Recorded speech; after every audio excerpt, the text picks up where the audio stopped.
and transmitting right here from the Ultra Modern Student Center here at the North Campus. Just going by happens to be the World News Bulletin, Kankati Radio Ghana, the mother broadcasting entity for our republic, welcoming you back to traditional programming. And like you know, in tandem with tradition, and as directed by the Academic Board of the University of Education, WINNEBA, happens to be our flagship radio lecture series. Today we continue, like the Faculty of Educational Studies did hit the ground running yesterday with those offering the course Trends in Education. This morning we're looking at Psychology of Human Development and Learning. That's with the course code EDCR 241. Good out to all over 200 students of our beloved University of Education, WINNEBA. Get ready. Never go away from your radio set, or maybe you're monitoring online as well. Be in tune. Let me say many thanks to Thomas Justice, Kojo Otu, and Daniel Kofi Nti for having handed over the baton to me. I would equally pass it over to Rebecca Robertson, exactly 10. As far as tradition continues right here for programming order. So it's your morning ride, the Windy Morning Express airborne now. And like I told you, we are going to take you to the lecture hall virtually right here on radio. Be in tune. So to all of our 200 students, like I told you, get ready. My team, led by executive producer Collins Kofioku, our manager, is set to give you value addition. So it's about education, entertainment, and information top on the bill this very morning. It's Tuesday, the 26th day of July 2022. To God be the glory. My name is Bright Fuga. To God be the glory once again. And like I told you, I have in the studios our lecturer, Miss Delight KLUTSEY, coming from the Department of Educational Foundations, University of Education, WINNEBA. This morning, she's going to explore a world so beautiful, beyond definition, even though we're going to consider that very experience of definition, goals, myths, and branches. It's about everything psychology this morning. Everything psychology this morning. Maybe you've heard about it. What kind of a word is that? Ms. Delight KLUTSEY will be exposing us to that, particularly for all of our 200 students, University of Education, WINNEBA, and studying the course EDCR 241, Psychology of Human Development and Learning. Remember, later on, as far as this lecture is concerned, studio line will be activated for you to come through. It's an interactive experience, so have your studio line in advance. It's 0503923158. I hope you had that right. 0503923158. It equally serves as a pass for everything WhatsApp and then SMS as well. 0503923158. And then on Facebook, it's Radio WINNEBA 98.3 FM. Radio WINNEBA 98.3 FM. The all-embracing homepage of our university is ready to give you that experience of the online streaming as well. That's www.uew.edu.gh. Tune in as we learn together this very morning. So, without much ado, let me say very, very good morning to you, Miss Delight KLUTSEY, from the Department of Educational Foundations, University of Education, WINNEBA. It's a whole brand new season, second semester, and guess what? Like I said, ladies first, so she's starting it for us right here in the studio. So let me say good morning to you, madam, and how you doing? Good morning. I'm well, and you? By the grace of God. So over to you. Thank you.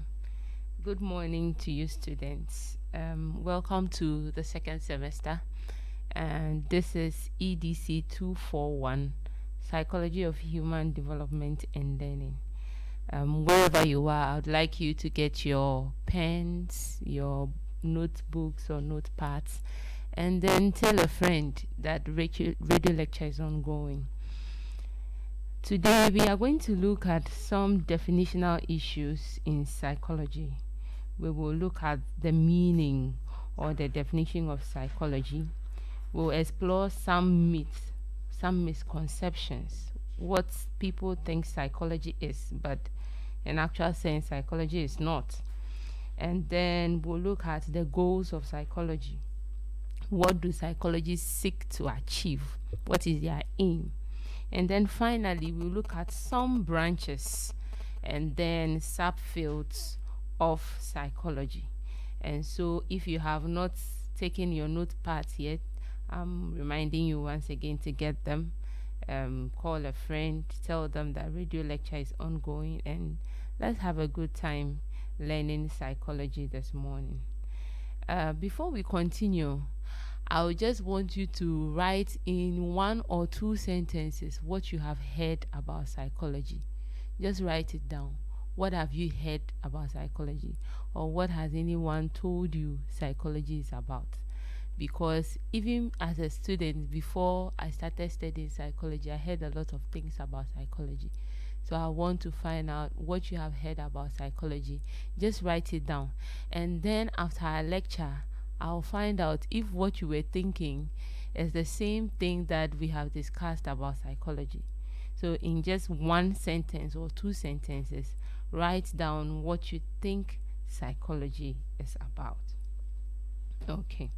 So let's continue by looking at the meaning of psychology. The meaning of psychology. So like many other English words, psychology comes from 2 Greek words. One is psyche, and psyche is spelled as P-S-Y-C-H-E. P-S-Y-C-H-E. So psychology comes from 2 Greek words. The first one is psyche, and psyche means the mind. Psyche means the mind. Then the second word is logia or logos, depending on the book that you read. Some books have it as logia, some books have it as logos. And logia is spelled as L-O-G-I-A, and logos is spelled as L-O-G-O-S. And this means the study of something. Logia or logos means the study of something.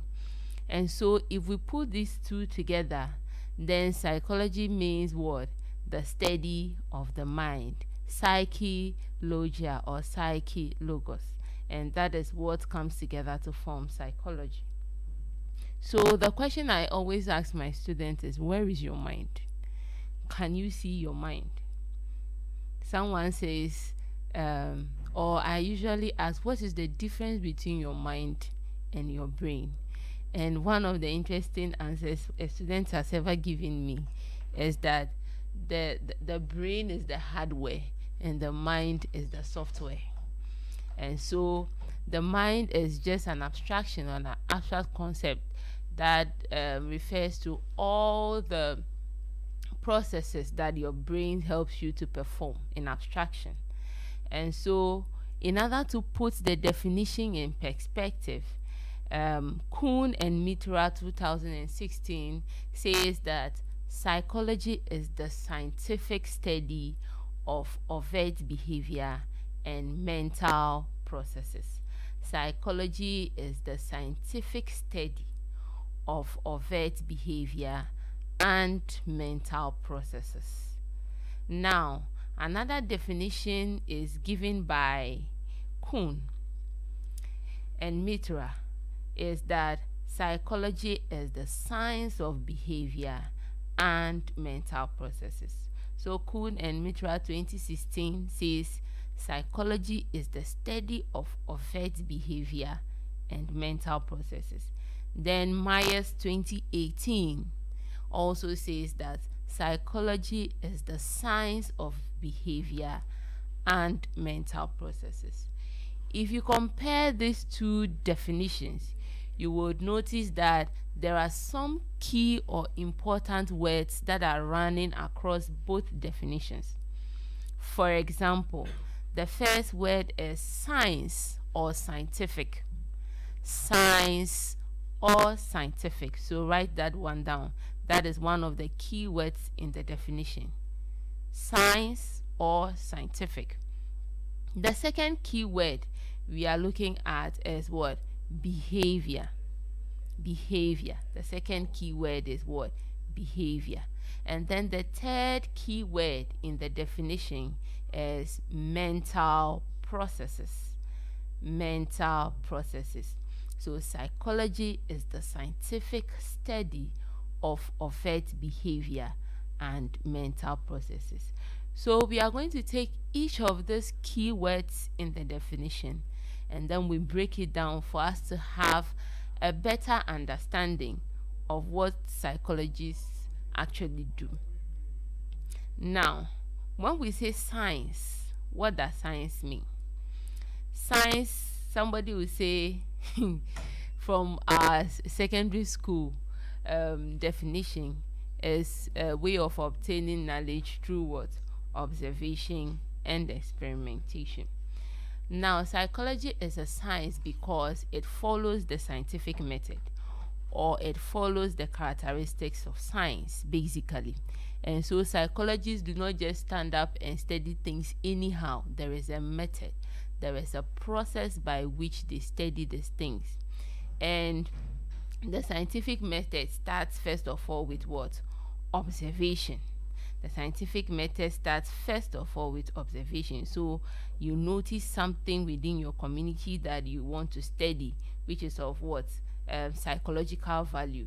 You want to find out why people don't use beans even though beans have been provided for the community. You want to find out why there is a footbridge for people to use, yet still they decide to cross along the main road, posing danger to themselves and even those who are driving. Why? So it is an observation that you have made. Then after you made the observation, you want to gather data. You want to talk to people and find out why they are doing what they do. Then you gather your data, then you experiment, then you come out with your findings. Maybe you find that possibly from your interaction with the people, they find out that the footbridge is too long for them to cross, and so they find using the main road quicker than climbing all the way to use the footbridge. And so it's actually a process. You don't just stand somewhere and put in your own observations. So science has certain characteristics or certain attributes which psychologists also follow, or which psychology also lends itself to. So the first thing is what? Objectivity. Whatever you do should be it should be laid bare, so that any other person there can also take it and go through the same process and come up with what? The same result. It should not be based on your intuitions. It should not be based on your personal feelings. And then the attribute of somebody taking the same data and coming up what? With the same result is what we call verifiability. So whatever you study in psychology, how verifiable is it? If someone goes through the same process, is it likely that the person will come up with what? The same results. Then science also talks about what? Systematic exploration. So step by step, one step after the other, one step after the other. So these are just some of the characteristics of science. And so when we say psychology is a science, it lends itself to all these attributes. And so usually in my class, I tell students that whatever information that you are bringing about, you should find out, or you should read what research has been done on it. What is the research saying? It is not about what you feel or what you think is the case. And so in psychology, for the whole of this semester, all that you will be studying will be grounded in what has been proven or shown by what? Research. And that speaks to what? The science aspect. And so anything that goes beyond science is not the focus of psychology. For example, in one of my classes yesterday, a student asked about why someone was pregnant, had an accident, and had a mark on the hand, and then when the person gave birth, the child also has the same mark at the same place. Is it scientific? And I said, okay, I have not seen any research that shows that it is something that occurs in everyone that has that sort of accident. And so most of our discussions will be what? Scientific based, where we take away all the myths, where we take away all the speculations, where we take away all the misconceptions. Now, the second key word in the definition of science that I would like us to explore is behavior. Behavior. Anything you do is behavior. If you look at someone, you're looking is a behavior. If you laugh, it's a behavior. If you sing, it's a behavior. If you jump, it's a behavior. If you dance, it's a behavior. If you study, it's a behavior. So usually we just define behavior as any activity that a person engages in. Now, if you listen carefully to the two definitions that I read out, you will see that one definition has overt behavior, and then the other definition has only behavior. So in psychology, we have two kinds of behavior. We have overt behavior and we have covert behavior. So overt behavior is OVERT, overt, then you add behavior. And then covert behavior is spelled as COVERT. So someone might ask, what is the difference between overt behavior and covert behavior? And so overt behavior is those behaviors that can be seen by others as you are engaging in it. Directly observable behaviors. They are overt. They can be seen by a second party or a third party. So if I'm clapping my hands, somebody can see that I am clapping. If I am jumping, someone can see that I'm jumping. If I am running, someone can see that I'm running. So anything that you do that is directly observable by another person is what we are calling overt behavior. And then we have covert behavior. So behavior that you engage in that is not directly observable. So usually you're thinking all the cognitive processes that you usually go through. So when you are lost in thought, you are thinking about something. You can be looking in my face and be thinking about something that I have no idea of. And so that is what we refer to as what? Covert behavior. So in the definition of psychology, scholars try to differentiate between overt behavior and covert behavior. So that is why instead of saying psychology is the scientific study of behavior, they will say psychology is the study of overt behavior, to refer to those behaviors that are directly observable. Then they use mental processes to refer to what? The covert behaviors. So they use overt behavior to refer to those behaviors that are directly observable. And then covert behavior, they use what? Mental processes to replace it. And so basically this is what psychology means. So psychology study behavior. And so when you look at the definition critically, you will see that psychology study almost everything around us. In fact, we'll be talking about some of the branches and the subfields of psychology.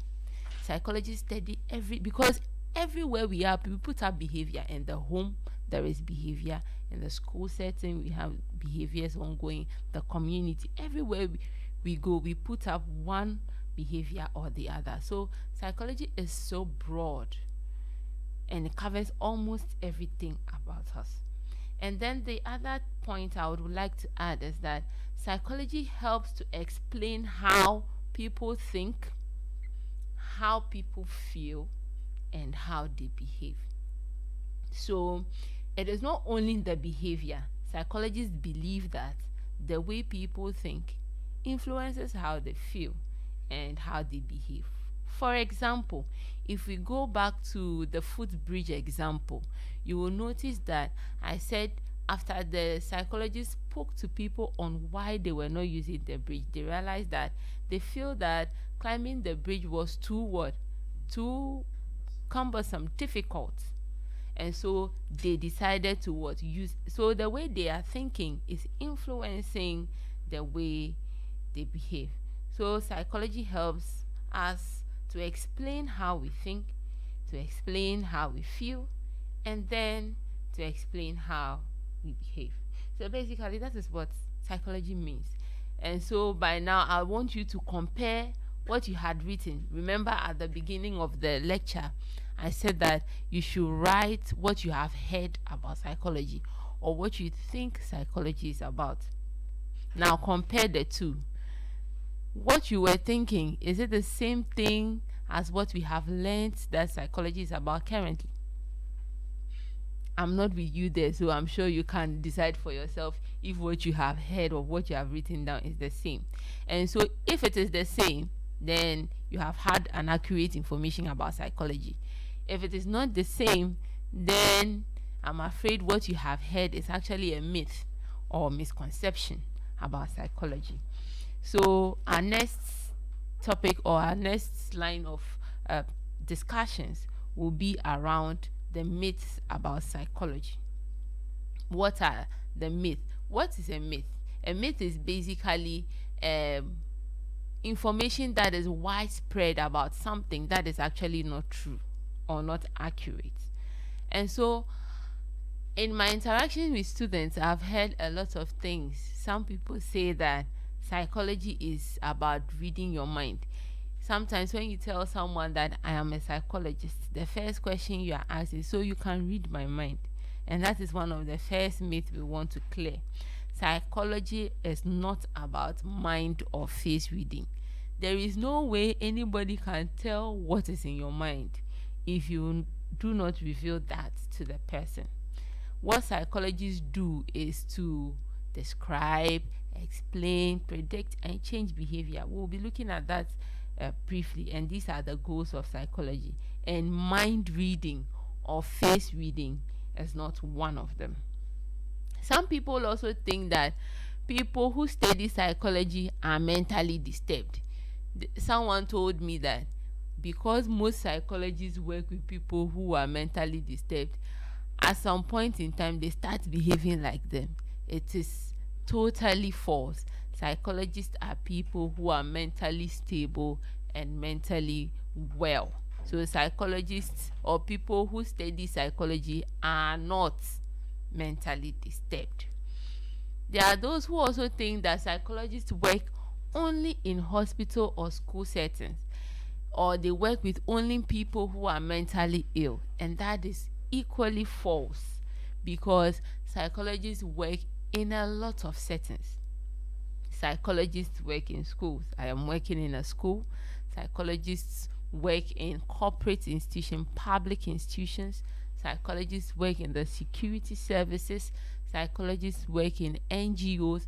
Psychologists work in the community. We have a branch of psychology that is called community psychology. And so psychologists work all around us, and not only in the hospital setting. Then another thing is that psychologists have spiritual powers and they can foretell the future. By now you should realize that that is also a misconception, because psychologists deal with what? Scientific things. So anything that goes beyond the boundary of science is not the focus of psychology. So these are some of the myths that people commonly think about psychology or think psychology is about. Now, we want to look at two important things. One is pseudo-psychology and the other is parapsychology. Pseudo-psychology and parapsychology. So the word pseudo means false. Pseudo is spelled as P-S-E-U-D-O. Pseudo-psychology. P-S-E-U-D-O. The word pseudo means false. So pseudo-psychology simply means false psychology.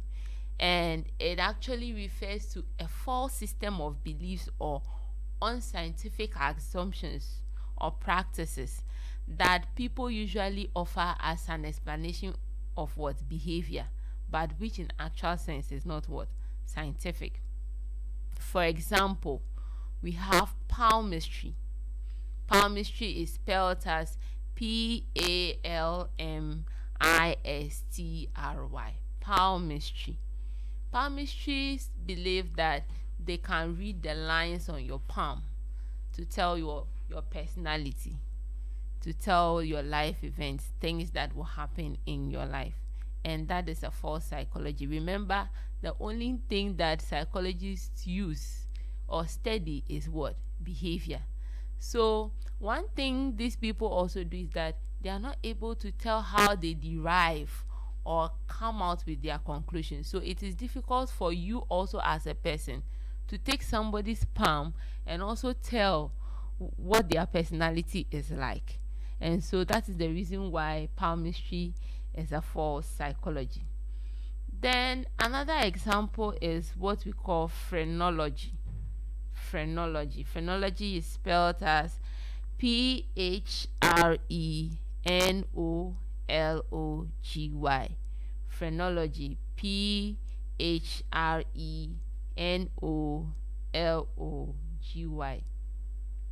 Phrenologists also believe that they can look at the shape of your skull, the bumps on your head, to tell your personality. Maybe, probably, the bigger your head, the more prominent you will become.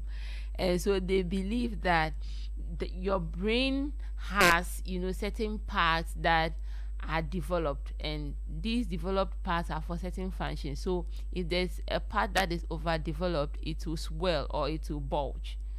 And so that bulging will tell you how your personality is like, the kind of cognitive functions you are likely to exhibit. And that has been proven to be what? False. In fact, you can take two people who have the same bumps on their head and you do a personality comparison, and you see that they are two totally different people with different personalities. And so phrenology is also a pseudo-psychology. Then we have graphology. Graph and ology. So graphology. Graphology. So these people look at your handwriting. How do you write? Is it slanted? Is it straight? Is it legible? Is it, these are the attributes they look at to tell the kind of personality that you have. And this is also false. You can have two people with similar handwriting with different personalities. One attribute of science is accuracy. How accurate what your predictions are. So if you give a prediction that is always being refuted, then you know that there's a problem with it. Then the last one that is so widespread, and I think a lot of people believe in it, is astrology. Astrology. Astrology. Astrology. Astrology is the study of the stars, the stars, the moon, to tell people's personality. So we have what we call the zodiac signs.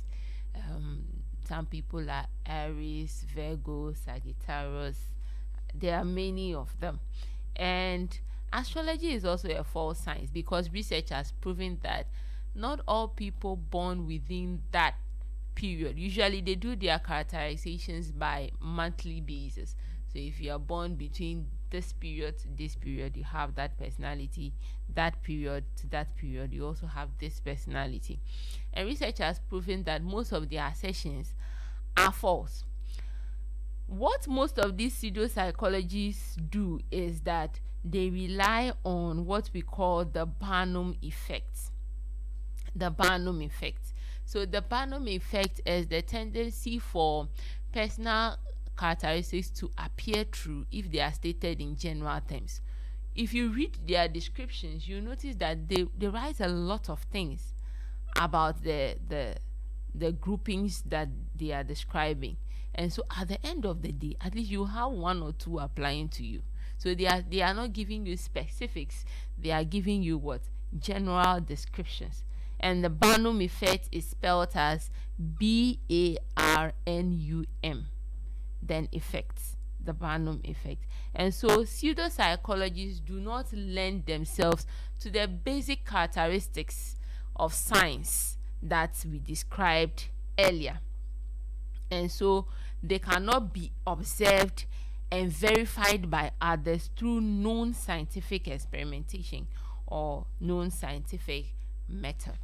So basically, this is what pseudo-psychology is about. Then we also have parapsychology. Parapsychology. P-A-R-A, then psychology. So parapsychology simply means something that is beyond the scope or beyond the limits of psychology. And parapsychologists usually go beyond the five senses. Psychology is a science, so it relies on empiricism, what can be observed and measured through the five senses. So what you can see, what you can hear, what you can feel, what you can taste. But parapsychologists go beyond the five senses, so they use what we call extrasensory perceptions. Extrasensory perception, ESP. And so ESP is the ability to communicate or gain knowledge outside the use of our five senses and cause things to happen using the power of the mind. So these things do not lend themselves to what? Rigorous scientific testing. If it is possible for it to be tested and be verified, then it can be what? Included as science. And so all these things that go beyond your senses, the empirical, what you can verify, then we are calling it what? Parapsychology. So we have telepathy, clairvoyance, precognition, psychokinesis. Psychokinesis is your ability to focus your mental energy on objects and cause them to move, usually what we see in movies. Then telepathic communication, maybe when you are thinking of someone, then at the same time the person calls you and say, oh, I was also just thinking about calling you. How do we explain that? It is beyond what? Psychology. So we call it parapsychology. So the examples I mentioned are telepathy, clairvoyance, precognition. So you are having a foreknowledge of things that are about to happen. Maybe in spiritual terms we'll call it prophecy. Yes. Then psychokinesis. These are just some examples of what? Parapsychology. So what is the goal of psychology? Now we have looked at what psychology is. We have explained it into detail. We have looked at what psychology is not. We have looked at the myths or the misconceptions. We have looked at pseudo-psychologists. We have looked at parapsychologists. Now let's look at the goal of psychology. What is their aim? Their aim of what? Studying behavior. So the first one is psychology has four goals. Four goals of psychology. The first goal is to describe behavior. Describe behavior. So for you to describe, you should be able to what? Observe. Observation allows you to what? Describe. So if we take the footbridge example I gave, first of all, the beginning of the scientific method, you should make what? An observation. Or I have observed that students do not use the zebra crossings, but they cross in the roundabout. So that is the observation. So you make a description of what it is that you want to study. So psychologists do description of what? Behavior. Or the first goal of psychology is to describe behavior. Then the second goal is to explain. And this is where they engage in study. They want to find out why what they have observed is so. Why is it that there's a designated route for people to cross and they are not crossing, but they are crossing at a place that poses danger to them? So they are interested in what? The why. So description talks about what, and then the explanation talks about why. Why is the thing happening? So they like to look for explanations. Maybe they are looking for a faster route to pass to their classes and their lecture halls. Maybe where the zebra crossing is located is too far from where they come from in terms of their hostels or their halls. These are just possible what? Explanations to why that scenario or that phenomena is happening. Then the third goal is to what? Predict behavior. So after explaining, after describing, after explaining, the next thing is to what? Predict behavior. So if you have observed consistently for a period of time and you find out the reason why what you have observed happens, it is likely that you accurately predict that, okay, in this scenario people are likely to do this because of that, because you have studied it before. So you make predictions based on how people think or act. That is the goal of prediction. When prediction is successful, people are able to make guesses. Maybe I think that is what people mistake for mind reading. Because you have observed the behavior consistently for a period of time. You have taken time to study or explain why that happens. And so once you have these two, you should be able to accurately predict. And then the third one is to what?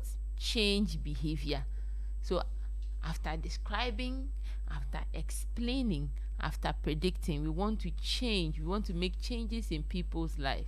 So you found out maybe there's a community that is doing open defecation, and government has come to build a toilet for them, or public toilet, and then still they are still doing why is this so? So you make the observation, you go there to look for the reasons, then you come and predict based on what your findings. Then you want to change that.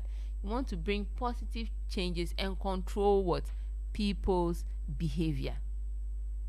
And so these are the major goals of what? Psychology, in every area that they find themselves in, or regardless of the branch or the field that they find themselves in. These 4 goals guide their activities, their research, their practice. These 4 goals is what guides the activity of what? Psychologists. So we have looked at the meaning of psychology. We have looked at myths or misconceptions of psychology. We have looked at pseudo-psychology. We have looked at parapsychology. And now we have explained what? The goals of psychology. Now we want to look at the branches of psychology. Psychology has 2 major branches, and these are pure psychology and applied psychology. Pure psychology and applied psychology.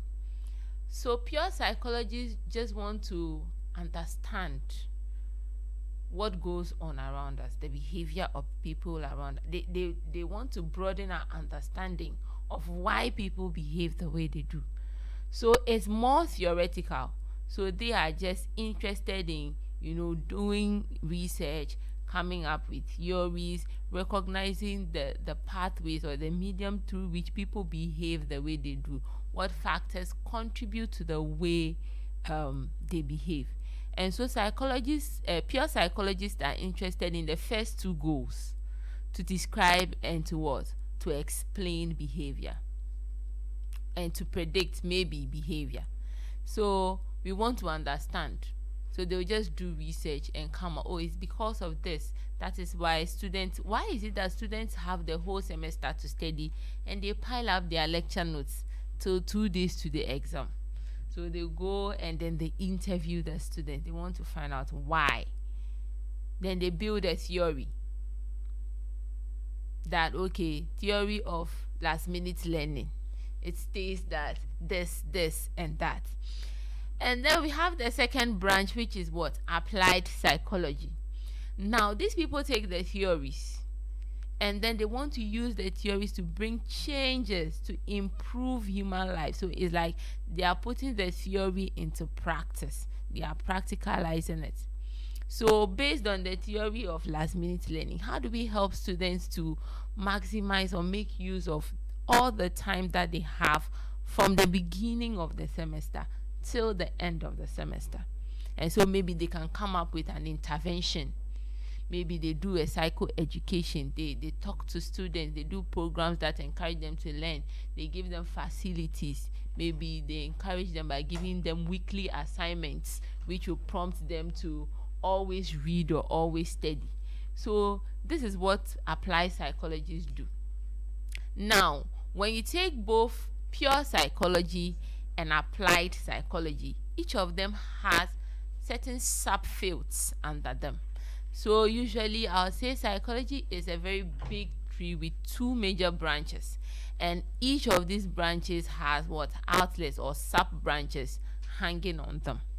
So what are some of the the subfields of psychology? For example, when we take pure psychology, we can have abnormal psychology, we can have um, experimental psychology, social psychology. So they are just interested in why people behave. Why are people, social psychologists for instance, are interested in group behavior. Why is it that people behave differently on their own, but in a group setting they behave in a particular way? So they just want to find more theoretical science, build a theory, come up with findings to help broaden our understanding of certain behaviors that we find around us. Then we have applied psychology. Some of the sub branches, we have educational psychology, clinical psychology, industrial psychology, criminal psychology or forensic psychology, legal psychology. There are many, and that is why I said in the beginning that what psychologists study is all around us, and so psychology is very broad. So I would like us to take some of these subfields of psychology and then we look at what they do. So the first one is clinical psychology. So they are concerned with applying psychological theories. So once you see applying, you know that this is what? An applied psychology. So clinical psychologists are interested in applying theories and principles to help people or our friends with what? Some psychological challenges or problems. So they do what we call psychotherapy or talk therapy. So when someone comes with a psychological problem, they do assessment. Assessment is just finding out what the person's challenges, and then tailoring interventions to help them overcome these challenges. That is what clinical psychologists do. Usually you'll find a lot of clinical psychologists working in clinical settings, possibly hospitals, private clinics, NGOs. But some clinical psychologists also work in schools, yes, as well. And so this is what clinical psychologists do. Then you can also find clinical psychologists in certain sectors. Security services, a lot of them have clinical psychologists. Even footballers, they need clinical psychologists to help them if they have. So I know there are corporate institutions that employ the services of clinical psychologists to help their employees if they have certain challenges. Then we have industrial and organizational psychologists. These are people who work in corporate settings. In Ghana, what we know a lot is human resource. Human resource is just a little portion under industrial and organizational psychology. So they are interested in organizational behavior. Why is it that at the same workplace somebody is so invested in the work, is ready to engage in what we call organizational citizenship behavior that you engage in? You are not actually paid for it, but you are doing it anyway because you want to push the company or the organization forward. Why is it that their same people are so withdrawn, unproductive? What factors make people to leave the job? We are talking about turnover intention. How do we select employees so that the company maximizes its gain? So they are interested in selection, they are interested in appraisal, they are interested in training. So anything that occurs in the organizational setting is of interest to organizational and industrial psychologists. And in Ghana, the University of Ghana is the only institution that trains industrial and organizational psychologists. Then we have educational psychology. So these people are interested in the school environment. They are interested in teaching and learning, the learning environment, classroom dynamics. How do we maximize our teaching styles? manage our classroom environment, instructional designs, how do we develop tests, how do we do our assessment to make sure that at the end of the day students are getting the most out of what their teachers are giving them. So educational psychologists work in what? School settings. They conduct research, they put up interventions, etc., to help students maximize the learning process. And so there are a lot of educational psychologists here in the University of Education, WINNEBA, who are helping come up with what things that will improve the way teaching and learning occurs. And then we have social psychology. Social psychology, they are interested in group behavior. So how people behave as part of a group. So conformity. Why do some people conform? Why do others not conform? Persuasion. How do you persuade people? How are attitudes formed? How do you change the attitudes of people? Stereotypes, prejudice, and discrimination. What makes one group to think that another group is less important than them? Or what makes one group to think that they are important than the other group? Helping behavior, altruism, aggression, violence. These are some of the things that social psychology study. So the behaviors that we engage in or we put up as members or as part of a group. Then we have forensic psychology. They study crime and crime prevention, rehabilitation programs, courtroom dynamics, etc. Usually when you watch movies, you get to see situations where maybe somebody has committed a crime intentionally and is pleading the insanity defense. So the person is saying that, okay, as at the time I committed the crime, I was not in the right state of mind when I engaged in that crime. Forensic psychologists are able to work on these people. These are people who also have some background in clinical. So it's like they are combining clinical psychology with knowledge in crime to be able to solve that. And so they are able to do an assessment and find out if the person actually had was the right frame of mind to engage in that behavior. Then we have counseling psychology. Counseling psychology is almost similar to clinical psychology. They use almost the same theories. They are also interested in the challenges, the everyday challenges that people encounter. Maybe challenges in schools, challenges at home, challenges at work, and they also apply the theories to help people overcome these challenges. And so in the University of Education, WINNEBA, Department of Counseling Psychology, we study counseling psychology as a B.Ed program, even as an MPhil program. So those who are interested can come to the department. Then we also have child psychology. So these people are interested in how children develop. What peculiar challenges do they have, and how they can apply psychological theories to help these children overcome some of these challenges. In fact, the fields of and the branches of psychology are many, but these are just some of the important ones I want to touch on. There is community psychology, there is health psychology. So these people are interested in health related issues. How do we apply psychological theories to maximize health? So when we say health, we are not only talking about the psychological side per se, but we are talking about even physical health. So whilst clinical psychologists will be focusing on psychological disorders, health psychologists are interested in the holistic health as whole. So we are talking about your health, dieting, nutrition, all these things.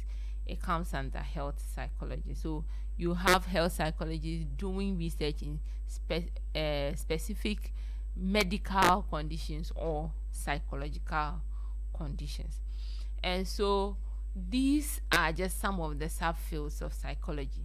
As a way of recap, we have explained psychology, we looked at the key terms, we explained the key terms, we talked about the myths, We talked about the misconceptions as well.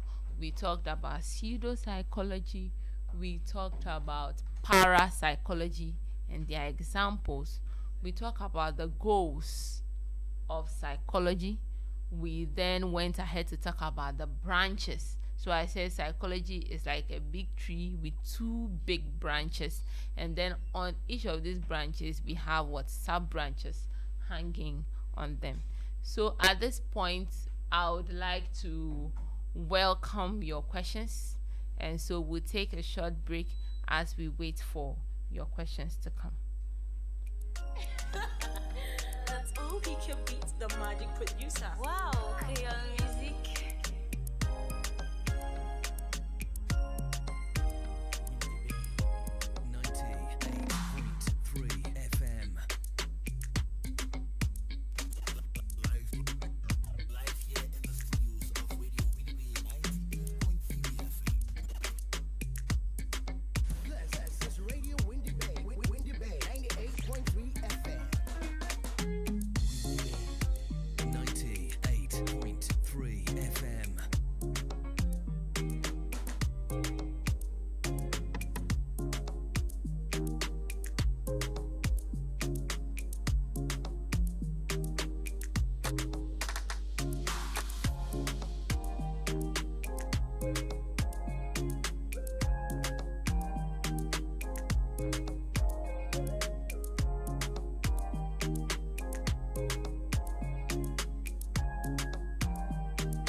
Okay, welcome back. I hope you have your questions ready.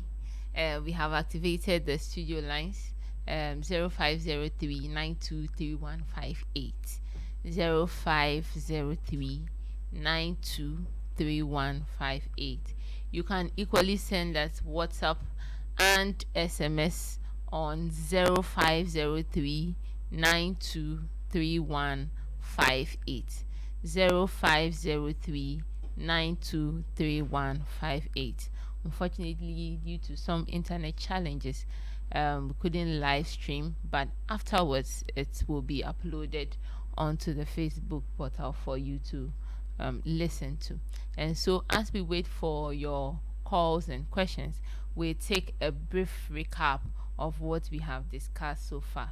So we said that psychology, first of all, is the scientific study of overt behavior and mental processes. That is by Kuhn and Mitterrand 2016. And then when we take Myers 2018, it says that psychology is the science of behavior and mental processes.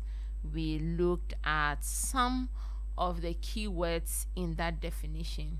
The keywords are science, mental processes, and behavior.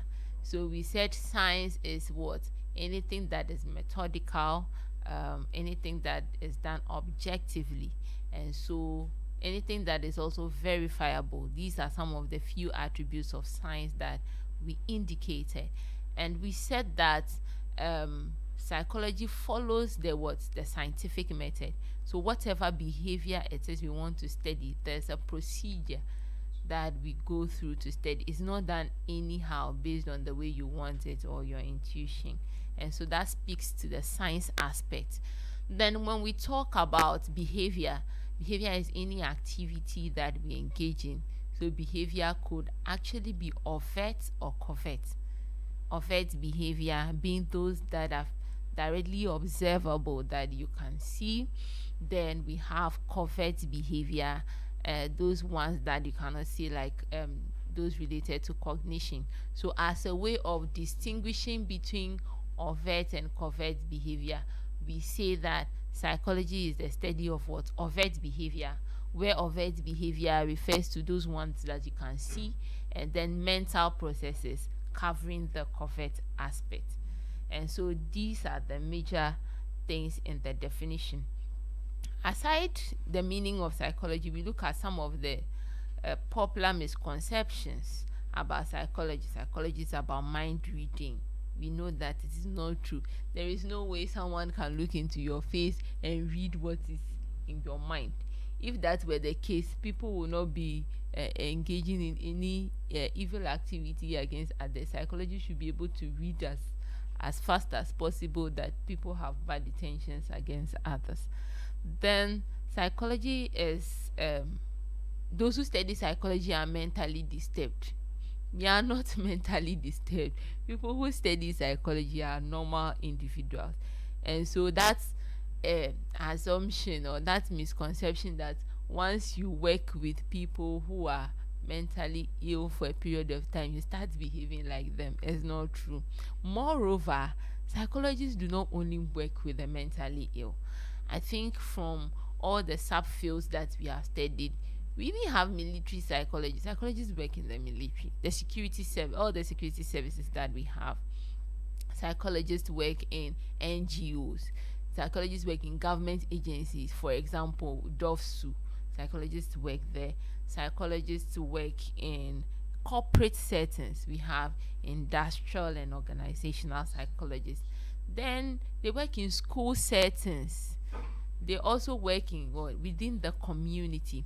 Community psychology is actually the idea that people should not wait till people develop psychological conditions and come to the hospital or the clinic setting, because actually the psychologist to citizen ratio is so huge. So instead of waiting for people to develop problems and come, why don't you go to the community?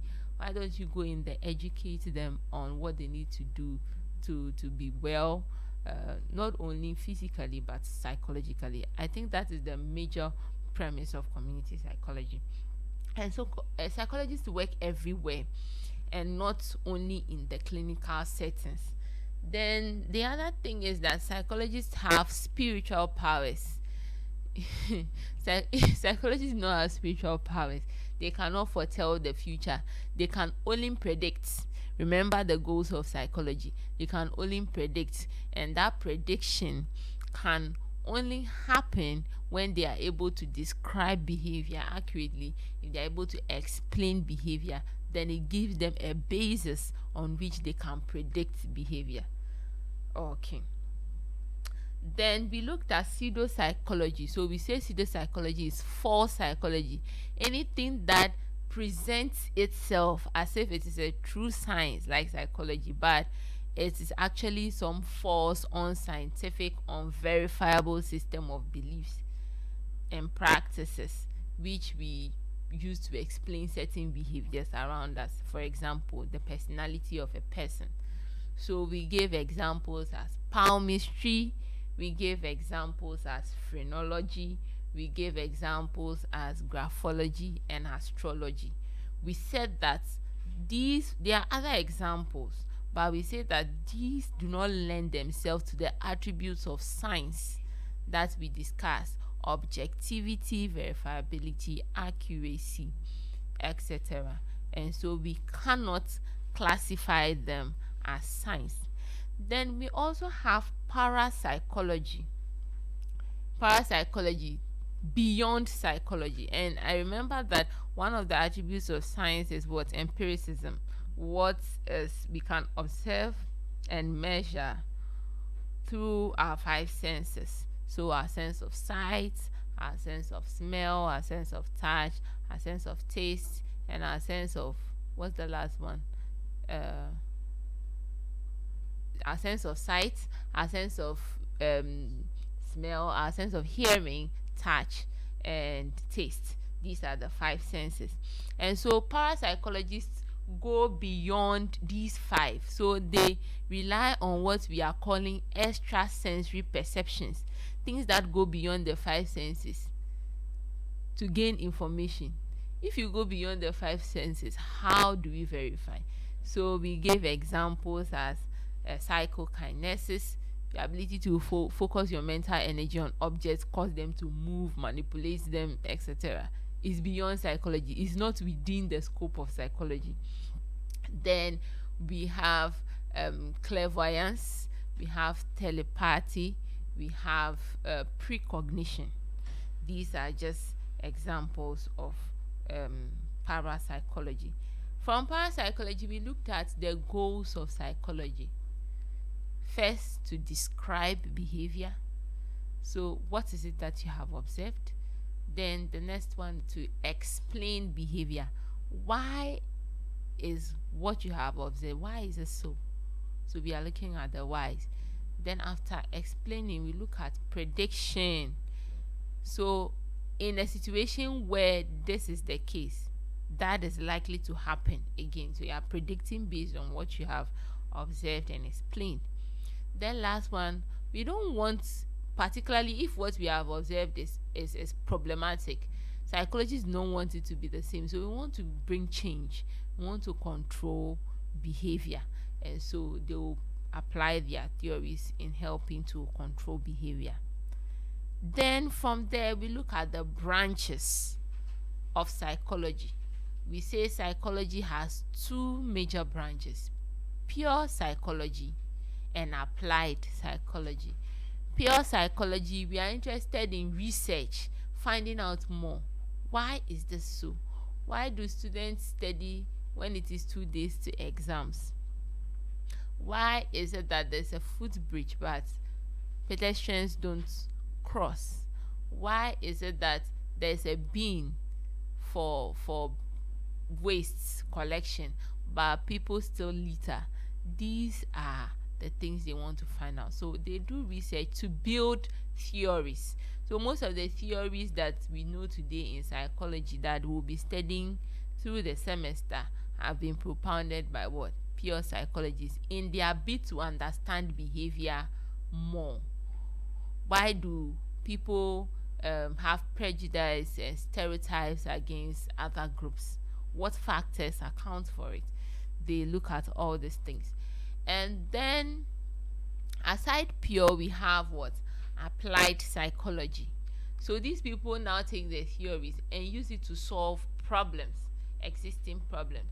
So if indeed there's a footbridge but people are not crossing, how do we change that so that people are able to do what is right? If students have the whole semester to study but they wait till final exams, how do we do that? Then they come up with what practical things that can be done to solve real world problems. And so under each of these branches are subfields. So under pure psychology, we have experimental psychology, we have abnormal psychology, we have social psychology. Then under the applied, we have educational psychology, clinical psychology, counseling psychology, industrial and organizational psychology, military, legal, etc., forensic. They are applying the theories to help solve what? Real world problems. And so these are some of the branches and the subfields of psychology that we have. So in summary, we are saying that psychology is a big tree with many branches. Maybe there's a particular branch that is of interest to you that you want to venture. Our phone lines are still activated: 0503-923158, 0503-923158. And then if you want to send WhatsApp or SMS, 0503-923158. We are waiting for your questions and your calls.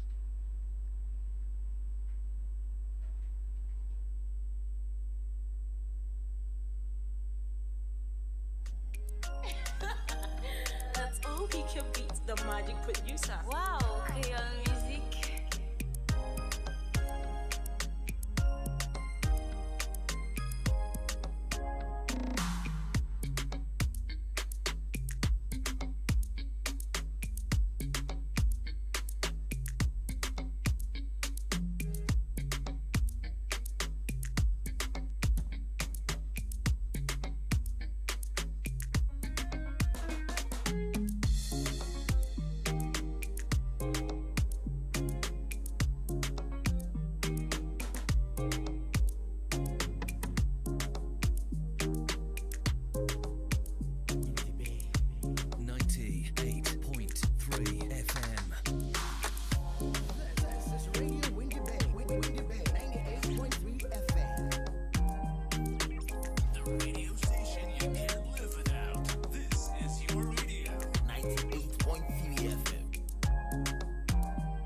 Okay, welcome back. Our studio lines are still activated, and our WhatsApp and XMS 0503 923158 0503 923158. The magic producer. Wow, KL Music.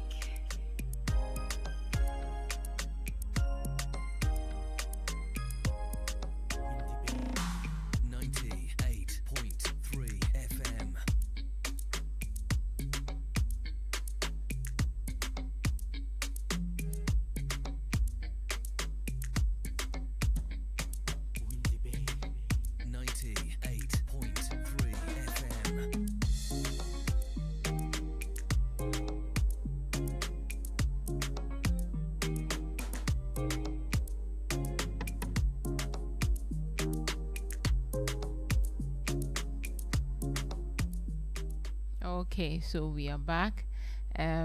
It's been a wonderful time this morning with you. We've talked about the basics of psychology. Even before we continue with the other issues, we've explained what psychology is.